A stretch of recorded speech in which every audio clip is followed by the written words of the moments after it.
Terima kasih Mas Andi, dan kita beri tepuk tangan untuk beberapa orang.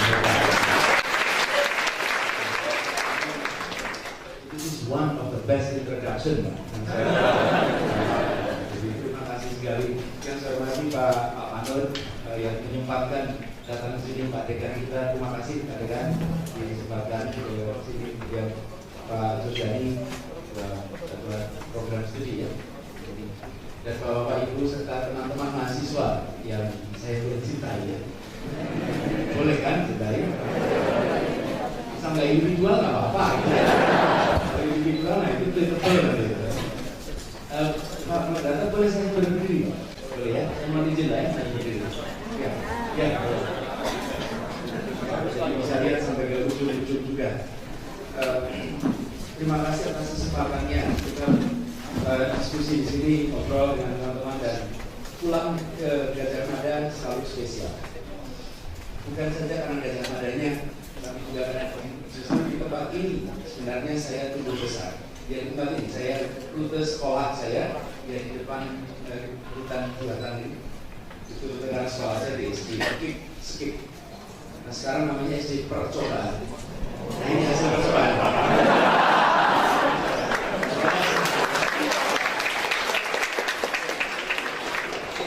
Soal nama itu unik Pak. Kalau dulu namanya adalah SD Laboratori. SD Laboratori di Jakarta menjadi lab school. Oke, keren. Di Jogja SD Percobaan. Itu Jogja betul. Mirip marketingnya gitu. Oh iya, kesannya jangan cuma uji coba. Tapi alhamdulillah uji coba not bad lah. Jadi setiap pulang ke sini sesuatu yang beda. Apalagi datang ke kampus, saya pertama kali datang ke geodesi di sini. Jadi terima kasih atas undangannya yang sudah membuat saya bisa lihat sisi lain dari Gajah Mada. Biasanya jalan ke tengah saja. Sekarang kalau ke ujung ternyata banyak tempat-tempat yang agak sejuk. Karena sore ada side effect-nya lah kalau sejuk itu sekarang. Alhamdulillah, jadi senang sekali, dan diskusinya temanya agak berat sebetulnya. Teknologi, inovasi, dan kiprah pemuda untuk melunasi janji-janji kemerdekaan Indonesia. Tapi kita bikin agak ringan saja. Jadi bolehlah ide gagasan boleh rumit. Boleh rumit, saya sering katakan ide gagasan boleh sophisticated, tapi ekspresinya simple, mudah dipahami.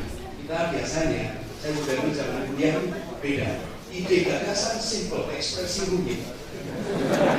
Makin sulit dipahami, makin bangga. Padahal ya enggak dipahami aja. Menulis juga begitu, kalimat panjang. Saya rasa kita sudah saatnya. Dan memang dengan Twitter, dengan Facebook, dengan kita kembali menulis.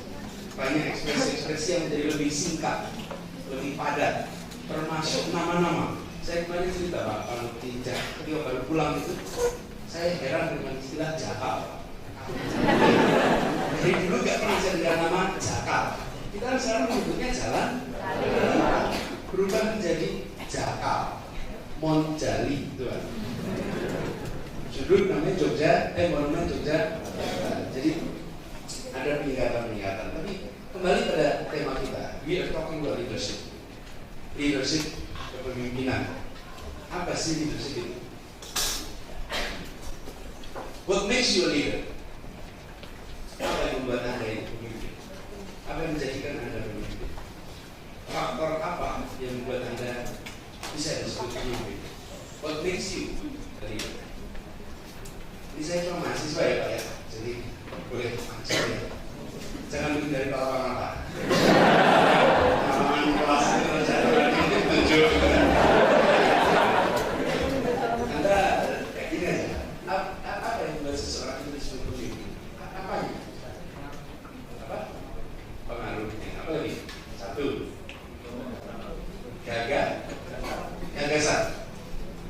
Apa lagi? Keberanian. Apa lagi? Perubahan, kepribadian. What else? Karakter, kepribadian, gagasan. Apa lagi? Inisiatif.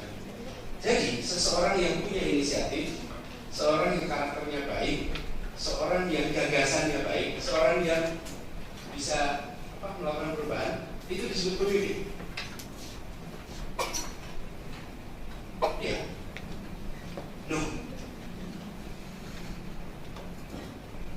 Kalau saya bilang no, pada dia no, akhirnya no. Apa saya kata? No. Yang membuat what makes you a leader is a follower. Anda hanya disebut pemimpin jika Anda punya pengikut. Kalau Anda tidak punya pengikut, you are no leader. Bukan Twitter. Jangan leadership lalu Twittership. Jangan. Jadi fokus bicara leadership adalah satu poin dengan dua sisi. Sisi pertama adalah leadership, sisi kedua adalah followership. Itu dua hal. Hanya kita selalu kalau membicarakan leadership yang membicarakan karakteristik pemimpin yang baik. Seorang pimpinan preman itu pemimpin bukan? Pemimpin yang suka mencuri, suka merampok dan anak buahnya taat, pemimpin tidak? Pemimpin. Tapi kan bukan yang begitu kan kira-kira kita sangka. Tapi dia leader, or she is leader. Kenapa? Karena ada yang mau mengikuti. Nah, menurut saya kita ketika berbicara tentang rencana melunasi janji kemerdekaan, mari kita pikirkan ini sebagai kegiatan kolektif, bukan kegiatan individual. Karena kegiatan kolektif harus dikerjakan secara sama-sama. Dan kalau sama-sama artinya ada pemimpin dan ada pengikut lalu bekerja bersama-sama. Nah, Anda di sini termasuk the privilege Indonesia. Anda dapat kesempatan yang tidak banyak orang dapatkan, yaitu bisa kuliah. Apalagi yang dapat kesempatan kuliah di Gajah Mada, apalagi di teknik. Yang saya dulu cepatnya hanya daftar saja, nggak sampai diterima. Untung saya nggak diterima. Menyalahin.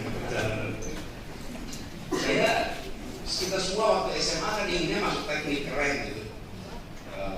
Saya juga S1 dulu inginnya masuknya teknik, bukan karena ingin cita-cita, karena banyak kita menganggap bahwa kalau bisa masuk di sana insya Allah akan lebih cerah perjalanannya. Insya Allah. Anda amin dong, Anda amin. Saya nggak yakin.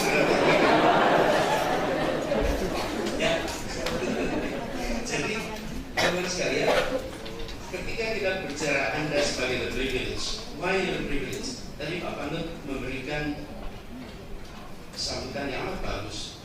Dia menceritakan tentang betapa orang Indonesia banyak yang bisa berprestasi di luar negeri, tapi ketika pulang di sana luar biasa, di sini biasa-biasa.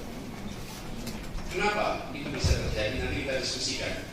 Tapi yang pasti kemajuan bangsa ini hanya bisa diperoleh lewat kualitas manusia yang lebih baik. Kualitas manusia lebih baik. Tanpa kualitas manusia lebih baik, tidak mungkin bangsa ini bisa berubah. Nah, kualitas manusia yang baik itu dapat lewat sehat. Nomor satu sehatnya. Kalau tidak sehat, masalahnya panjang. Sesudah itu terdidik. Ini menjadi kunci. Dan di antara yang terdidik hari ini, Indonesia hari ini statistiknya ini 2, Pak. Menurut BPS itu 4%, menurut Menko Ekuin itu 8%. Jadi saya nggak tahu yang benar yang mana ini. Tapi kita ambil tengah aja, 6%. 6% penduduk Indonesia berpendidikan sarjana ke atas. 6%. Yang pendidikannya SD ke bawah 53%. 53%. Jadi separuh lebih. Kira-kira kalau kita berkiprah, produk dengan high value added itu akan muncul dari yang 53% atau dari 6%? 6%. Yang 53% ini low added value. Dan jumlah yang 53% ini terlalu besar untuk negara seukuran 240 juta orang. Itu kan artinya angkanya fantastis juga. 120 juta. Yang 6% ini berapa? Kalau kita lihat jumlah seperti ini sekitar 15-an juta orang Indonesia yang berpendidikan tinggi ke atas. Anda masuk stok yang berpendidikan tinggi. Karena itu saya katakan itu berprivilege. Karena itu tugas Anda bukan saja memikirkan karir, masa depan, rencana keluarga dan lain-lain. Anda harus menempatkan diri Anda sebagai warga negara Indonesia. Jangan lupakan, saya Anies adalah seorang ayah, saya adalah seorang suami, saya adalah seorang anak, saya adalah seorang rektor, saya adalah sebut beberapa pekerjaan yang saya miliki, tugas-tugas. Lalu jangan lupa saya adalah seorang warga negara Indonesia. Kita sering lupa bahwa embedded di badan kita adalah posisi warga negara Indonesia, dan pekerjaan kita, pekerjaan Anda, tugas Anda lebih dari sekedar mengurusi posisi sebagai anak, sebagai suami atau sebagai istri, atau sebagai profesi, tapi juga sebagai warga negara Indonesia. Dan ini, teman-teman, persiapkan dari sekarang. Jadi sudah mulai membayangkan ke depan itu. Keuntungan dari anak-anak muda adalah Anda punya dua peran bersamaan, peran kekinian dan peran masa depan. Peran kekinian itu artinya Anda bagian dari masyarakat, Anda peduli, Anda terlibat. Jadi kalau jadi mahasiswa, jadilah mahasiswa yang aktif. Di apapun juga, aktif itu tidak harus mengusungkan spanduk. Aktif itu artinya dari mulai tari, sampai paduan suara, sampai karya ilmiah, sampai demo, sampai itu semuanya adalah aktivitas. That's your choice, your passions. Tapi jangan hanya kuliah saja. 2 tahun yang lalu di Jakarta dikumpulkan mantan penyanyi paduan suara Universitas Padjadjaran. Lalu yang nyanyi tahun 70-an. Jadi ketika dikumpulkan lagi itu sudah agak putih rambut. Kumpul semua dan nyanyi lagi. Itu dipimpin oleh seseorang namanya Iwan Abdul Rahman. Mungkin pernah kenal nama itu. Kalau Iwan Abdul Rahman pernah dengar lagu Burung Camar? Nah, penulisnya lagu ini Melati dari Jaya Kiri. Kalau di Jogja itu Melati dari Mobil. Kalau zaman dari cenanya gitu biasanya. Iwan Abdul Rahman. Mereka berkumpul menyanyi lagi di Taman Ismail Marzuki. Tapi apa yang menarik ketika mereka menyanyi lagi? Yang berkumpul di situ pada masa mudanya adalah penyanyi paduan suara. Dalam perjalanan karirnya, mereka adalah pemimpin-pemimpin di berbagai bidang. Mereka orang-orang yang memiliki pengaruh di bidangnya masing-masing. Dulu ketika mereka aktif di paduan, barangkali dipandang oleh lingkungannya, laki-laki paduan suara kurang maco, kurang keren. Yang lainnya, yang protes, yang demo, this is the real hero. Yang ini paduan suara, don't discount, karena ini saya tidak pernah menganggap sebuah kegiatan, tapi penting untuk mereka. Saya lakukan itu. Dan pengalaman ini akan memiliki efek yang panjang. Jadi peran kekinian, be part of your society. Tadi yang diceritakan Mas Andi, Pak Menang itu kepala Polres, Kapolres bagi Kapolres di Sleman pada saat saya waktu itu menjadi ketua senat. Kebetulan sering demo, Pak. Pada waktu itu tadi masuk foto itu demo di sana. Waktu itu sering beberapa kali demo yang tidak mungkin keluar kampus, dan tekanannya itu besar sekali. Kalau tidak begitu, kalau kita demo itu saya ingat, kalau yang datang itu angkatan darat, tapi tulisannya 403 berarti aman, pulang bisa nggak luka. Kenapa? Karena tetangga di sini. Tapi kalau yang datang itu kesatuan yang luar Jogja, nah siap-siap, lecet minimal. Karena kalau di luar Jogja kemungkinan akan terjadi suatu ketika dengan Pak Menang ini tegang, kita tidak boleh keluar kampus sementara mau protesnya ke DPRD. Dan di situ kemudian Pak kami minta izin, harus diizinkan keluar. Kalau nggak diizinkan keluar, kami akan jalan keluar terus. Dan keras sekali. Lalu saya sampaikan pada mereka, kalau Bapak tidak izinkan kami keluar dan kami tetap keluar, maka kita semua akan berkonflik dan ini semua akan difoto dan Bapak-Bapak akan dipotret seperti peristiwa Santa Cruz di Timur Timur. That's your picture, not my picture. Ini foto Bapak, bukan foto saya. Foto saya adalah korban. Foto Bapak adalah pelaku pelanggaran HAM. Dan mereka begini. Bukan saya, ini di Anda. Anda mau izinkan kami jalan, kami temani aja, tidak apa-apa. Kita nggak berencana merusak kok. Dan akhirnya kita diputuskan jalan sama-sama. Sebenarnya jalan sama-sama itu agak cemberut juga. Tapi ini namanya negosiasi, ini namanya persuasi, dan pengalaman ini tidak didapat kalau kita tidak melakukan aktivitas real selama kuliah mahasiswa. Dan ini efeknya sepanjang hidup pengalaman seperti ini. Jadi itu intinya. Yang kedua, ada persiapan ke depan. Anda muda, maka Anda insya Allah ya syariatnya Anda masih harapan hidup di Indonesia itu 73 tahun.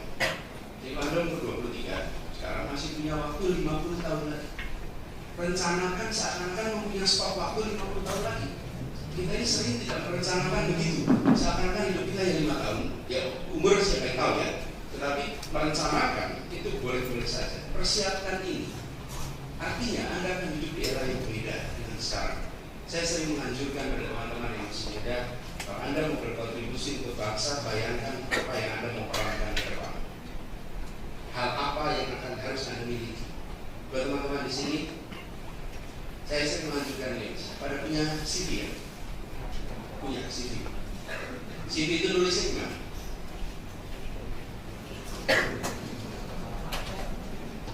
Nama, alamat, terus tempat tanggal lahir, terus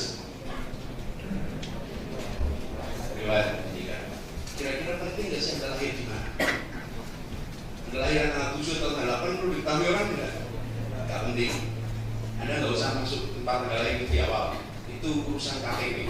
Kalau Anda daftar KTP kelurahan tempat tanggal lahir penting.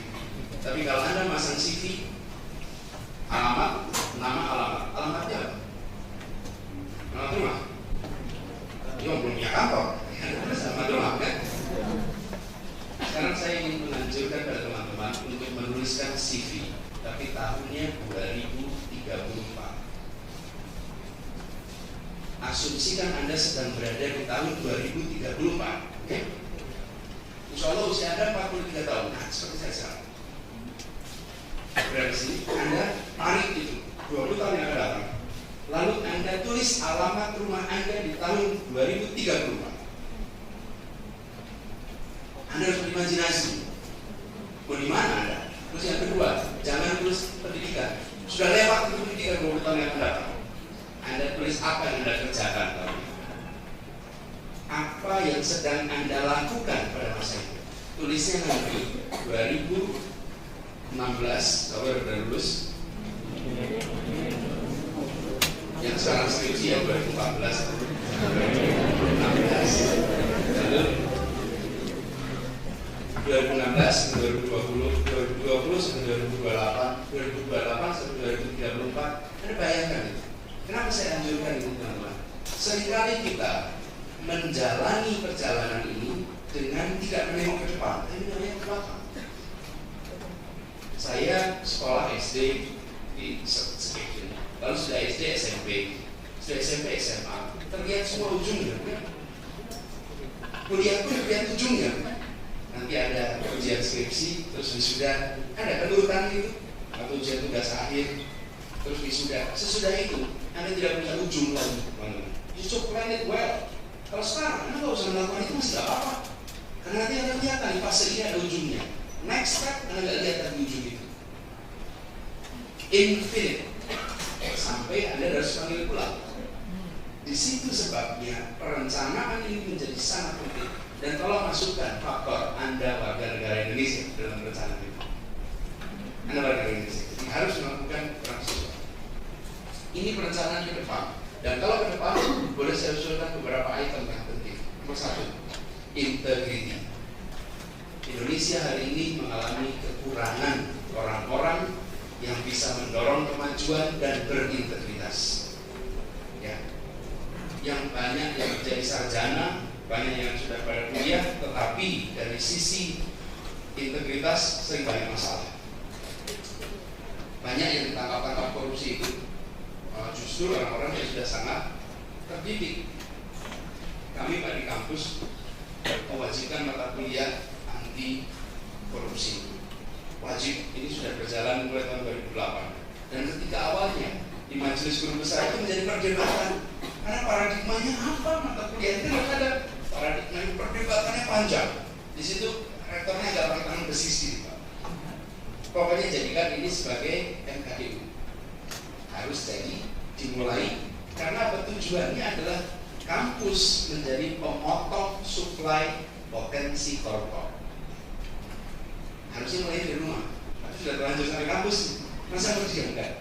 Jadi para mahasiswa melakukan mata kuliah, belajar mata kuliah ini, dan ujungnya harus menulis karya tulis atau karya ilmiah berdasarkan investigasi di lapangan, menunjukkan pada anak-anak bagaimana prakteknya di lapangan.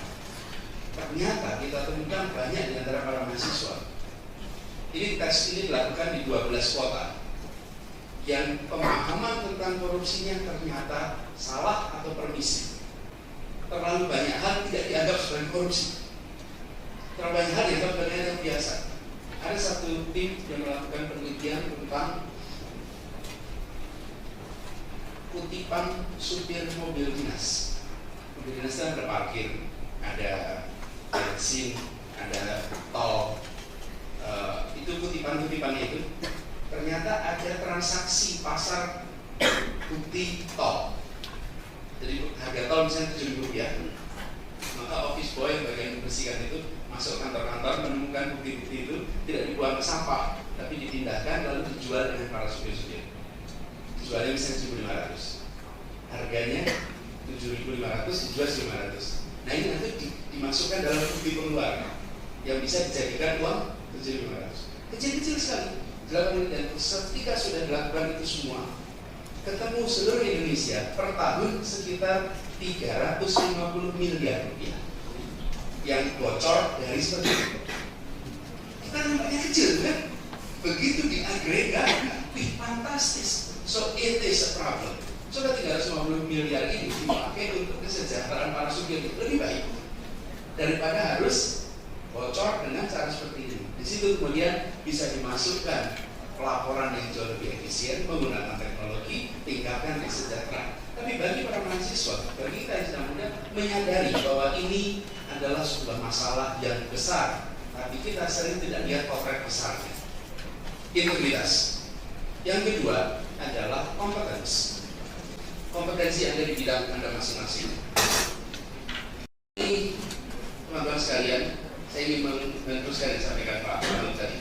Pada saat di luar berprestasi, saya ada pulang ke sini turun. Kenapa masalahnya? Dugaan saya, bukan dugaan. Tuntutannya menurun. Di sana tuntutannya tinggi, lalu prestasinya tinggi. Sampai di sini ternyata tidak perlu pakai alat-alat yang canggih, metodologi riset yang canggih, sudah bisa mendapatkan proyek-proyek yang mensejahterakan.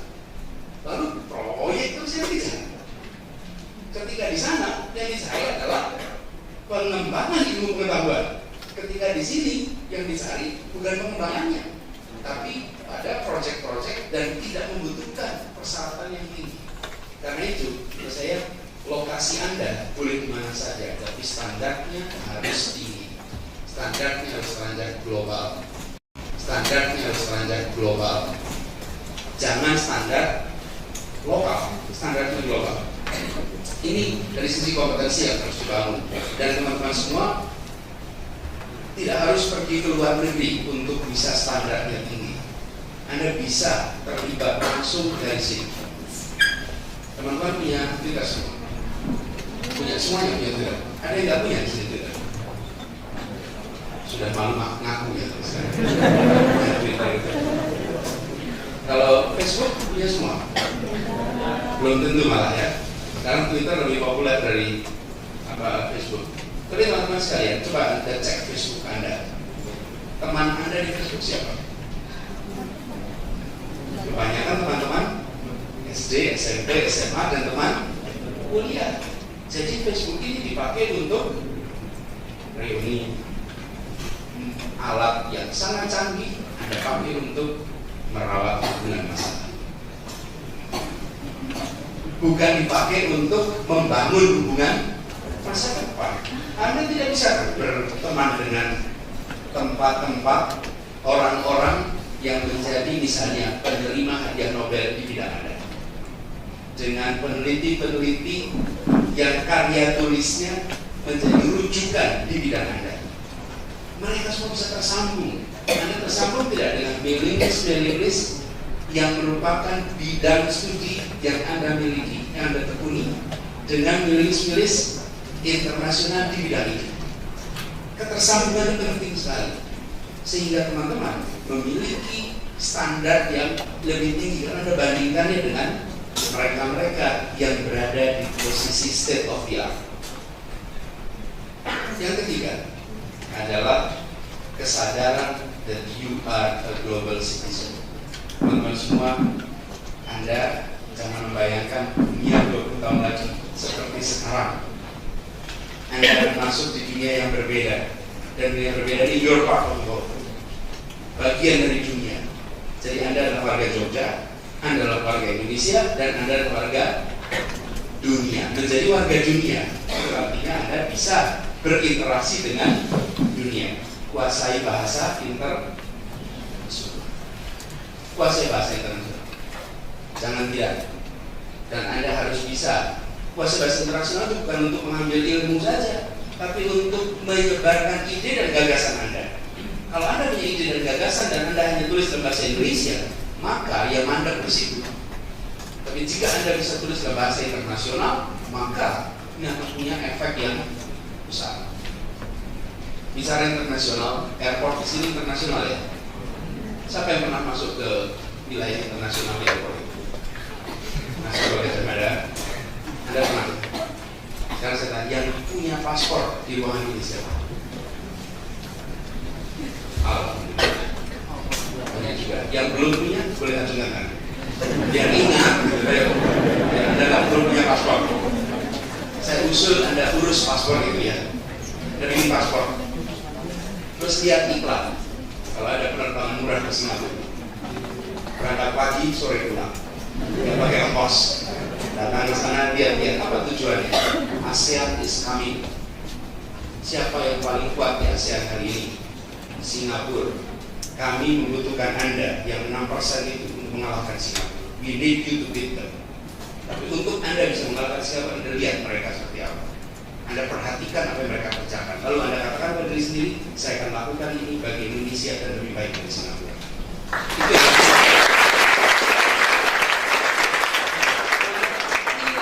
yang datangi, jangan hanya lihat di internet. Dan saya bisa jamin Anda ketemu harga tiket bolak-balik Jakarta, Jogja, Singapura yang bisa lebih murah daripada Jogja, Makassar. Dan jaraknya pun lebih dekat. Jogja, Singapura lebih dekat dari Jogja, Medan. Teman-teman, Anda harus bayangkan hidupnya berapa. Yang keempat adalah Anda akan hidup di era meritokrasi. It's not your background, it's your foreground. Bukan latar belakang, tapi latar depan Anda yang akan menentukan.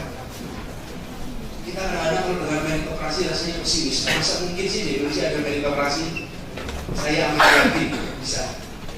Sekarang kalau masuk Kementerian Luar Negeri ke Deplu, jika Anda tidak lolos ujian, Anda tidak bisa menjadi calon diplomat. Simpel saja. Anaknya siapapun nggak penting. Kenapa? Kok anak mantan menteri juga bisa masuk? Mungkin tidak kalau era 10 tahun yang lalu, 15 tahun yang lalu, anak menteri daftar di kementeriannya nggak lulus, mungkin tidak. Sekarang it's happening. Dan ketika bapaknya, untungnya bapaknya tidak tanya. Tapi kalaupun bapaknya tanya, maka jawabannya, bukankah ini sistem yang Bapak buat? Bahwa Bapak menerapkan sistem, the world is changing, Indonesia is changing. Anda akan ketemu Indonesia 20 tahun lagi sudah berubah.